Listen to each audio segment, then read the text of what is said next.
everybody, welcome back to World History. We're going to do section 3 today, winning the war. So here's our agenda for today. You have your bell ringer, talking about technology from last time. We're going to do 26.3 notes, and then you'll take the quiz. Honors kids, you will do the Shag Armistice packet, and then you're going to work on your review guide. So our two learning objectives today are to analyze events leading to the United States joining the war, and to describe how the Allied forces won the war. So, we have to talk about this idea of total war, or the focusing of a nation's entire resources into the war effort. The government takes control. The economies are going to be committed to wartime production, and armies are going to number in the millions.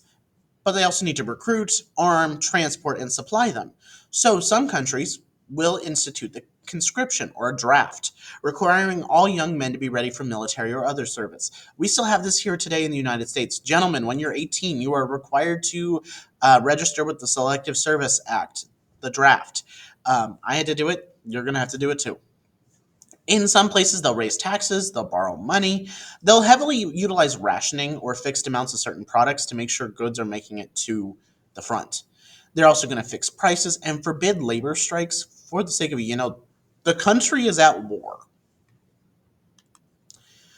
Well, a lot of this, while we could talk about like traditional fighting, there's also economic warfare, primarily between the British and the Germans. So, the British set up a blockade. They seal off a place to keep goods or people from entering and leaving. Specifically, contraband. Military supplies and raw materials needed to make military supplies. They're not stopping things like food, clothing, medicine. Those sorts of things are being left alone. In response, Germany is going to start a U-boat blockade around Britain.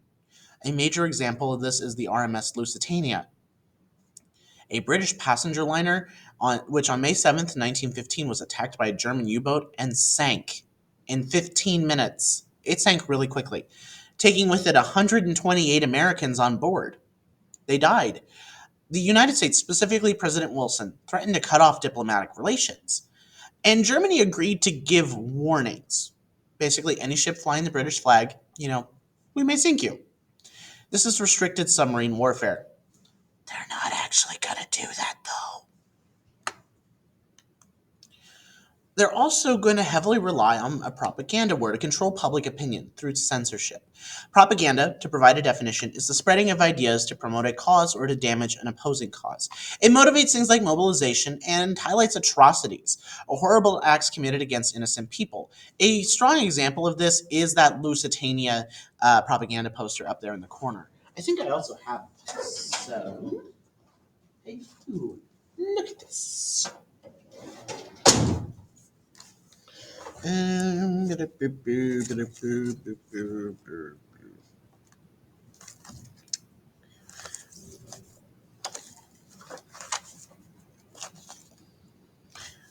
So, a lot of these are meant to get women involved or, just get people to support the war effort. That's, the big goal here. So again, like I said, women are going to join the war effort with pride and confidence, and they're going to challenge the idea that women couldn't handle demanding and dangerous jobs. They replaced men who left to fight in key wartime industries building guns and bullets and planes. And there's going to be women's branches of the armed forces as well. Also, a ton of Red Cross nurses are going to go to the front. These efforts are going to help them win the right to vote, at least in England. But then morale is going to collapse. In March 1917, there will be red riots in St. Petersburg that eventually lead to the Russian Revolution. We'll talk about this when we get to Section 5. But it ends the Russian monarchy. And the Allies are hopeful that a democratic government is going to take its place, and Russia's going to stay in the war. But Lenin, the guy who took over Russia, is a communist. And signs a treaty with Germany, the Treaty of Brest-Litovsk, ending Russian participation in World War I. Now the Germans only have to focus on one front, the Western Front. Uh-oh. Eventually, the U.S. is also going to declare war and join on the side of the Allies, mainly due to the cultural ties, specifically with the British and the French. France was also a democracy, and that German unrestricted submarine warfare had really upset the Americans. But the final nail in the coffin was the Zimmermann Note, a note written by German Foreign Minister Arthur Zimmermann to Mexico, saying if Mexico helped the Central Powers, once they'd won in Europe, they were going to help Mexico invade the United States and reconquer their lost territory that was primarily Texas, New Mexico, and Arizona, if Mexico would start fighting the United States. Suffice it to say, people were pissed.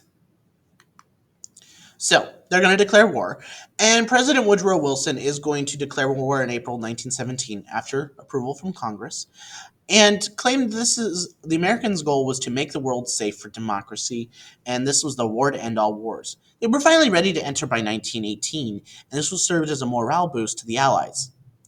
Realistically, the United States served less than a year in World War I. The war ended in 1918. So by the time the Americans actually mobilized and got to Europe, the war was pretty much over. Wilson's also going to put forth the 14 points. This is a list of Wilson's terms for resolving this in future wars. This includes things like freedom at the sea, free trade, a large-scale reduction of arms, an end to those nasty secret treaties that had caused this war in the first place, Eastern European self-determination, basically the people get to choose their own government, and a general association of nations to keep the peace, the League of Nations. We'll talk more about that next time. But here's the thing. Germany is going to lose. They're going to have one last big offensive, but American aid is going to help the Allies push Germany back. As a result, there's going to be uprisings in Germany. Kaiser Wilhelm steps down and is exiled, and revolts are going to break out in Austria-Hungary. So eventually, an armistice will be signed, or an agreement to end the fighting. That will go into effect on the 11th month, on the 11th day at the 11th hour, so November 11th. For those of you that know your dates in U.S., like in terms of federal holidays, Armistice Day, or the end of World War I, is Veterans Day. That is it for notes for today. Again, you're going to go take your quiz. Honors kids, you have a shag packet when you're done. And then everybody else, you're working on your review guide. I'll see y'all next time. Bye, guys.